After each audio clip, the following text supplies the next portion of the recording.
From the moment the first scream tore through the night, Claire Bennett knew something about her husband was not as simple as she once believed. The shattering crash, the trembling of the windows, and the way Ethan moved fast, decisive, as if some invisible trigger had awakened, sent a cold ripple through her chest. He had always been gentle, patient, a man who made breakfast for his little boy while humming old songs under his breath. But on that night, when danger brushed against their quiet world, she saw something else flash across his eyes. Hardened focus, a presence forged from somewhere far more violent than the peaceful life he claimed to have lived. If you believe in kindness, redemption, and second chances, make sure to like, comment, share, and subscribe. Your support helps bring stories like this to life. Claire had built her world on control spreadsheets, morning briefings, precise planning, and relentless ambition. As the CEO of a burgeoning tech company in Austin, she had built everything brick by brick through discipline and self-sacrifice. Love, she once believed, was a luxury she couldn't afford. But when she met Ethan Parker, a soft-spoken single father, who walked into one of her company's community events, with his 6-year-old son, Noah, clinging shyly to his pant leg, she felt something inside her soften. He wasn't like the polished entrepreneurs or high-powered executives she usually crossed paths with. Ethan was grounded, warm, someone who listened more than he spoke. She fell for him slowly, then all at once, and within 2 years they were married. She believed she had finally built a life not only built on achievement, but on love, quietness, and a sense of safety she never knew she needed. But safety, she would soon discover, was never the full truth. Their home was a modest, cozy place with soft lighting and warm walls, far from the expansive penthouses Claire could easily have afforded. Ethan insisted that Noah needed normalcy, not marble floors and city views. Claire had agreed. She cherished the gentle evenings where Ethan cooked, Noah followed him around like a giggling shadow, and the three of them sat on the couch, watching the sunset. Ethan's touch was always steady, reassuring, as though he had anchored his entire being into protecting what they were building together. But the more Claire grew to love him, the more she sensed there were parts of him locked behind a door he wasn't ready to open. The first clue emerged on an otherwise ordinary afternoon. Claire returned home early from a business summit because she missed the warmth of their little world. She found Ethan in the backyard, training. Not merely exercising, but moving with an intensity she couldn't quite understand. His motions were fluid, deadly precise, almost military. He hadn't heard her approach until she stepped directly behind him. Only then did he stop, his chest rising sharply, his eyes flicking with something that looked like old instinct. She asked about it gently, and he minimized it. Just old habits, he murmured with a quiet smile, but something in the way he looked past her toward some memory she couldn't see made her wonder. Still, she trusted him, loved him, believed him when he assured her his past was nothing that could hurt their family.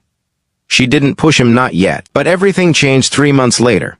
It started with phone calls. Unknown numbers, a man's voice that always hung up when she answered. Ethan brushed it off as wrong numbers, but the tightening in his jaw, the way he checked the locks twice each night, way he sometimes stared out the window long after he thought she had fallen asleep, all of it told a different story. Claire began to feel tension in the air, like the tight string of a violin trembling before a note is struck. Then came the night of the scream.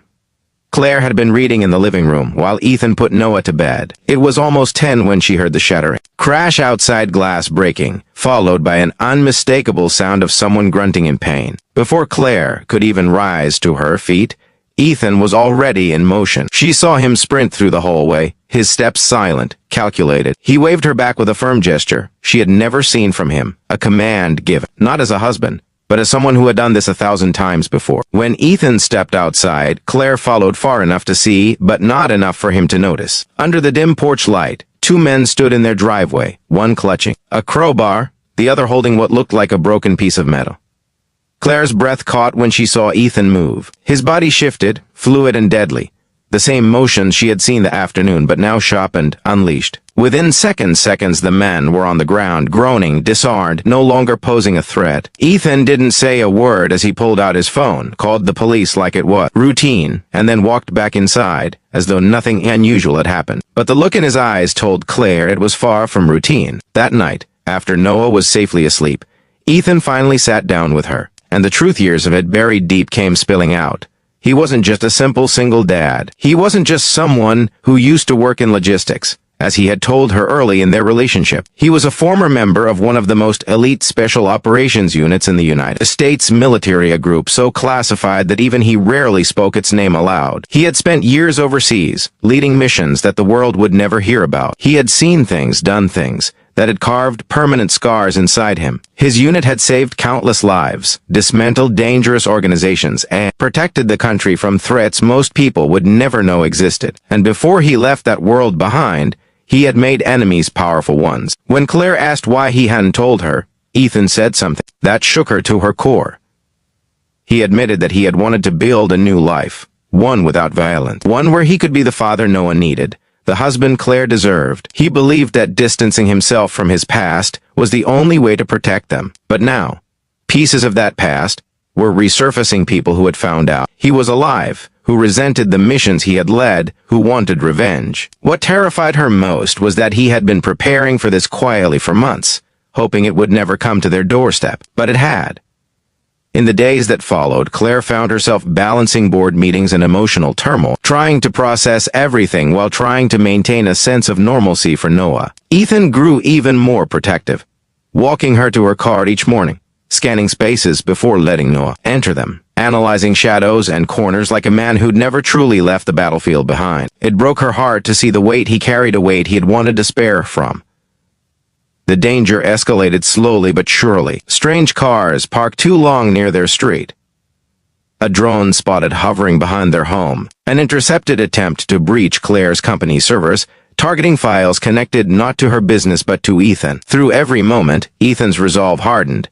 He moved with purpose, precision, and a determined quietness. He started reaching out to old contacts, not for violence, but for information, for guidance. He didn't want to return to the man he used to be, but he understood that protecting his family required him to confront what he had tried so hard to leave behind.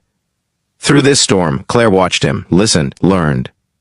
And something inside her shifted. Instead of feeling betrayed, she felt a deeper, overwhelming love for the man who had carried so much pain in silence, who had tried to shield her from something that was part of him, even if he hated it. She saw not a soldier but a father, a husband, a man desperate to protect the fragile peace he had fought so hard to build.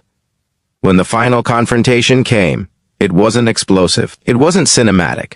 It was quiet, like the dangerous calm before a storm breaks. Ethan met with someone he once called a brother, a former teammate who had turned bitter after losing loved ones during one of their missions. The man blamed Ethan for survival, for leadership, for decisions none of them should have had to make. Ethan didn't fight him. He faced him with honesty, grief, and the kind of courage that doesn't require fists or weapons. Both men walked away not unscarred, but no longer enemies. And the threats, at least for now, faded. In the months that followed, Claire began to understand the fullness of the man she married. She loved him not despite his past, but because of the strength he carried from it, the tenderness he had fought to preserve in spite of it. Noah, blissfully unaware of the full scale of events, continued growing into a joyful, bright child who adored his father and loved Claire with all his heart. Their home once again filled with warmth, laughter, and the sense of safety she had once taken for granted. Now, Claire no longer feared his past. She respected it, honored it, and she stood beside Ethan as he slowly learned to forgive himself, to merge the man he once was with the man he chose to become. Their love wasn't perfect, but it was real, tested in ways few marriages ever are, strengthened by truth, vulnerability, and a shared determination to build a future not defined by shadows. If this story moved you, if you believe in healing, love, and the strength people carry, even when they feel broken, please take a moment to like, comment, share, and subscribe. Your support truly means more than you know. Before the ending, I have one special request. Comment below with the word hope if you believe everyone deserves a chance to start over. In the end, Claire and Ethan's story wasn't about secrets or danger. It was about choosing love even when the past tries to drag you back, about rebuilding what life breaks, about learning that sometimes the bravest thing you can do is let someone see every part of you. And as they stood together on their porch one quiet evening, watching Noah chase fireflies in the yard, Claire felt something she had rarely allowed herself to feel, a profound, unshakable peace. A peace earned through storms, through honesty, through a love strong enough to survive the weight of truth. And that, more than anything, was the life they vowed to protect together.